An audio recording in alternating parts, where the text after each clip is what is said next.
হাসিনাকে ফেরত দেবে না ভারত, দিল্লির রাজনৈতিক সিদ্ধান্ত নিয়ে ফেলেছে দাবি বাংলাদেশ উপদেষ্টার।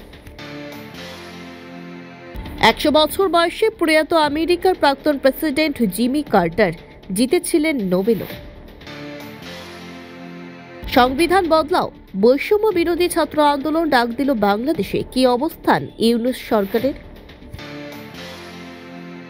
গুলি চালিয়েছে রাশিয়ায়, এখন সত্যিটা ধামাচাপার চেষ্টা। বিমান দুর্ঘটনা নিয়ে মুখ খুলল আজারবাইজান। বছরের শেষ মাস আকাশে ভয়ঙ্কর, 13 দিনে 6টি বিমান দুর্ঘটনায় 234 জনের মৃত্যু।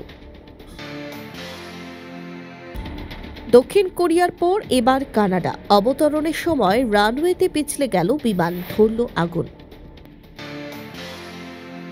15 ফুট উঁচু থেকে পড়ে মাথায় চোট পেলেন কংগ্রেস বিধায়ক, রাখা হয়েছে ভেন্টিলেশনে।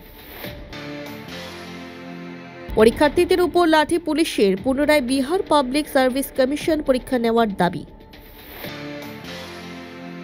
গুজরাতের রাসায়নিক কারখানায় বিষাক্ত গ্যাস লিকে মৃত 4 শ্রমিক, ক্ষতিপূরণ ঘোষণা সংস্থার। চোরা পথে সীমান্ত পেরিয়ে দিল্লিতে বাস, 7 অবৈধ অভিবাসীকে ধরে ফেরত পাঠানো হলো বাংলাদেশে।